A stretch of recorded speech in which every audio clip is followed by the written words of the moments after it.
Unit 11, Section 2. This is finding side and angle measures. And of course we're using Trig.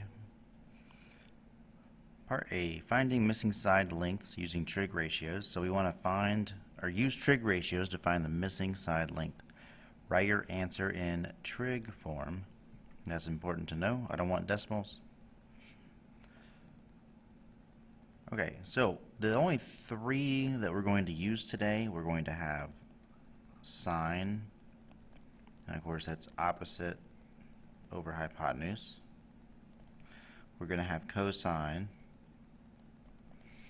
and that is adjacent over hypotenuse. And we're going to have tangent, opposite over hypotenuse. I'm sorry, adjacent. So we're not going to use secant, cosecant, cotangent today. We will use them later.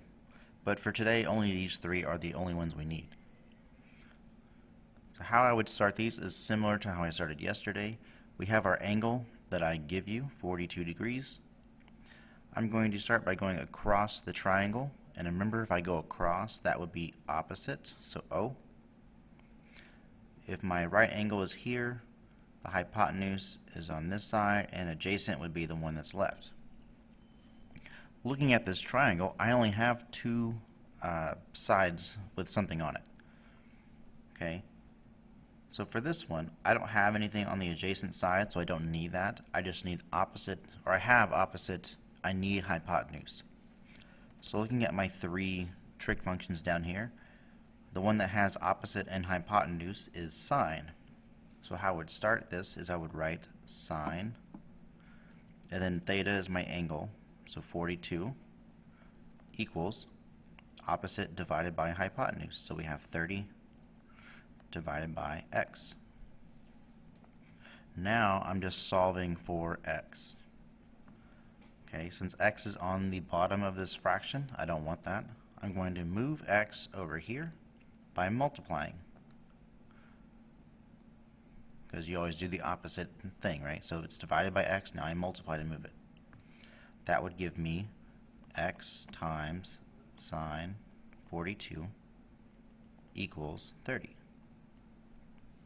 Now I want x by itself, so because it's x times sine, I'm going to divide by sine 42.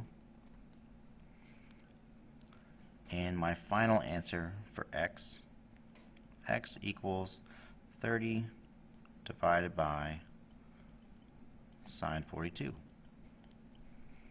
So I want to leave it in trig form, so I'm going to leave sine 42 there. I don't want to change that. And that's it. That's my answer. I don't need to do anything else. I can't reduce that because even though 30 and 42 by itself could be reduced, because 42 is an angle and it's tied to sine, tied to a trig function, I can't change it. So you have to leave it just like that.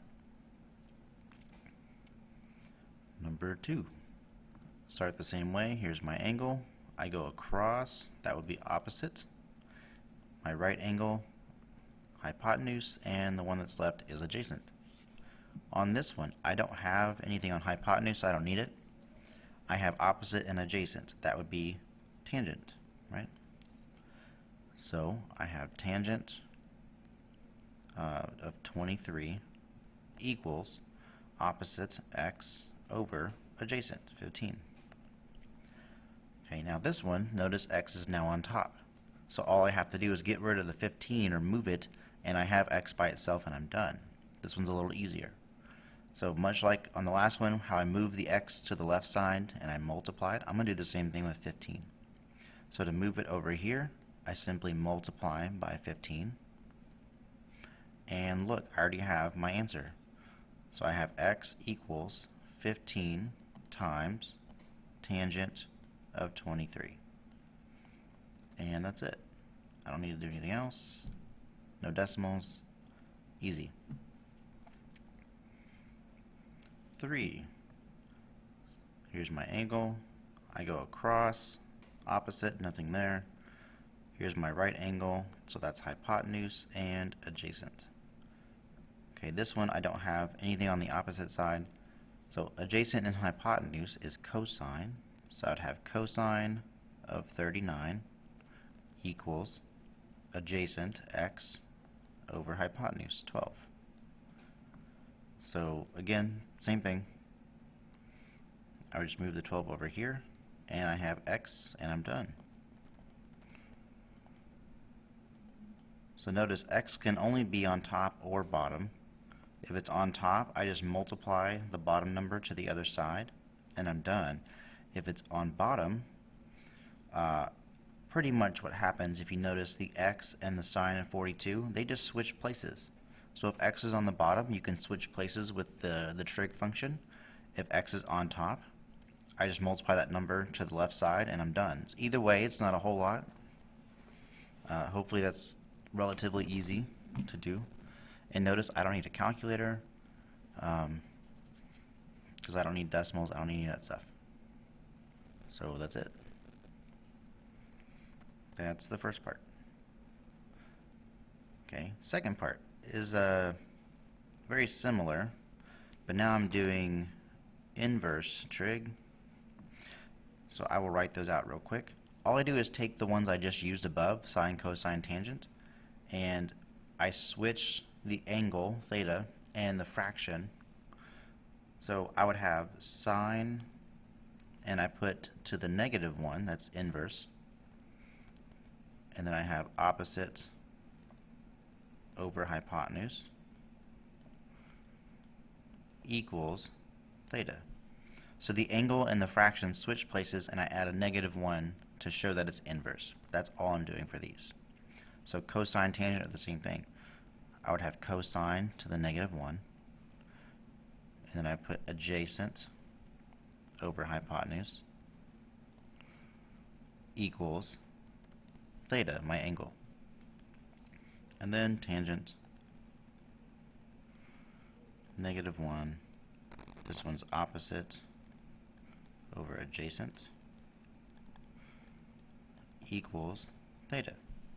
So now all I got to do is figure out which two sides I have, like I did before, and plug it into the right one, and that equals my angle that I'm missing. And that's all I have to do for this. So let's go up here, and I'm going to start the same way. So I have my angle right here. I'm going to go across. That's opposite. Here's my right angle, so this is hypotenuse and adjacent. So on here, again, I don't have anything on opposite. I have adjacent and hypotenuse. All I'm going to do is plug those numbers into my cosine inverse equation that I have here, and that's it. Now, of course, you always want to reduce. On these, you can reduce the fraction if you can, only because I'm not changing anything around the fraction. I can change inside the parentheses, but that's it. So I would go ahead and write this as my angle, that's what I'm trying to find, equals cosine to the negative 1,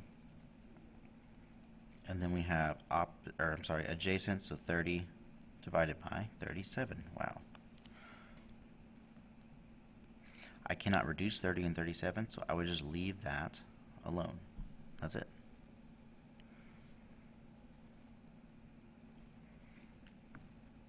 Five, same thing. I go across, here's opposite, here's my right angle, so hypotenuse and adjacent. However, I don't have anything on adjacent, so opposite and hypotenuse is sine, so my angle, theta, equals sine to the negative 1 of 8 over 15. I cannot reduce 8 and 15, and that is my answer. Last one, 6.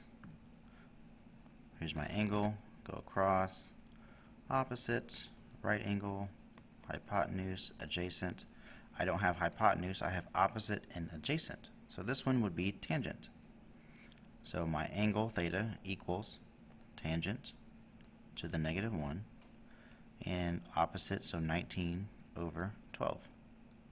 Can't reduce 19 over 12, so I would just leave it like that. And that's it for that one. And the notes are done.